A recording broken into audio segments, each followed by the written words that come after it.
I'm going to review Rebel Moon Part 2.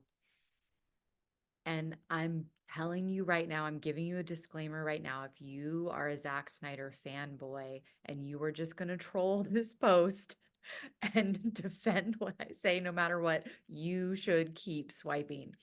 Trust me, my husband is a Zack Snyder fanboy. He's an apologist, and at least he's honest that he knows he's an apologist and he knows that he's biased.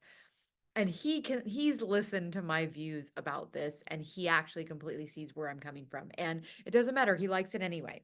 So Rebel Moon Part 2, The Scargiver.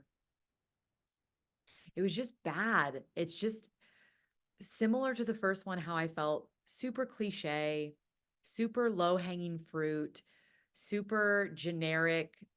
There were so many times where I'm just like, the dialogue is like cringeworthy. The acting is cringeworthy. Cringeworthy. And I do think that Zack Snyder has good ideas. I think he's a good world creator, idea thinker upper.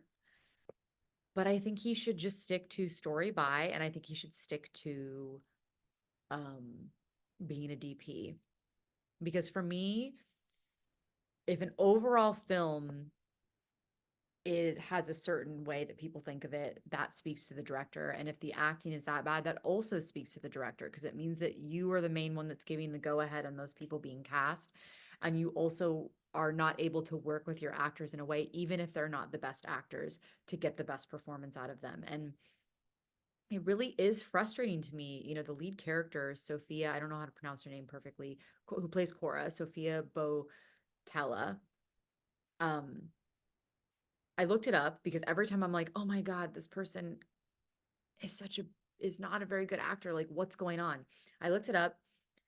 She was a dancer, a model, and did a lot of like gymnastic stuff from a really young age, and then got into like a music video, and then somehow broke from the music videos and started being cast in these action films, which I'm sure one of the main reasons why is because of all the physicality training that she has. But the thing that drives me nuts is what is up with people having like the lowest view of acting, like so little respect for the craft of acting that they are like that there it's almost like the audacity. Like I have basic rhythm. I have taken basic dance classes and never ever would I have the audacity to be like, put me as a lead in a music video and then let me do nothing to be at the level that like the people who are like my peers are being at, to excel and do the most and train and train and train. Like it's like I feel like no other artistic profession or profession in general in the world do people think that way. Do people think that just because it's almost like this thing like acting. How hard can it be? Am I right? I've already been a model. I've already been a this. It feels like this kind of like gross thing of people just wanting to be famous versus really honoring the opportunity that's been given to them. And I know so many good actors, so many good actors that are also dancers and really good dancers, so many great actors that are also really great dancers and also really great singers. And also, so it's not that the people aren't out there. Like, why are we not giving those people more opportunities so that it's not just the same old people over and over again? Just like this star quality and about like a name or being some star versus about people that are actually interesting in pushing the boundaries of the craft. And like, see, it just it just drives me nuts. It offends me personally because it's something that I study and I've been studying. Um, but it's yeah, I can't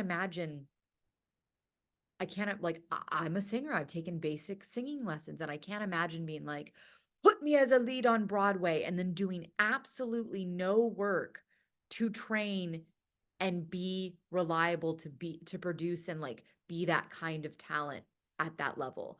You're literally given a feature film role.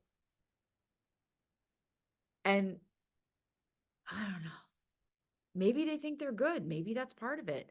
I don't know. And I know that art is subjective. I know this, but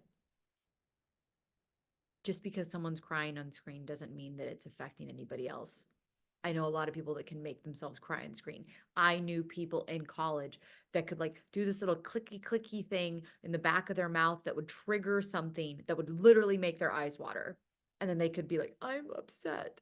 Um, there's literally people that can make themselves cry and like make themselves look like they're experiencing something. But you can tell, just start looking. You can tell when it's not connected to anything. Anyway, rant, rant, rant. Don't waste your time with Rebel Moon Part 1. There's a couple like really cool visual shots. It just is a bummer to me because I know how many extraordinary, filmmakers are trying to break into the industry, and it's like, I don't know, it's all agreement reality. People agree he's a good filmmaker and they keep giving him money to make stuff. I don't know.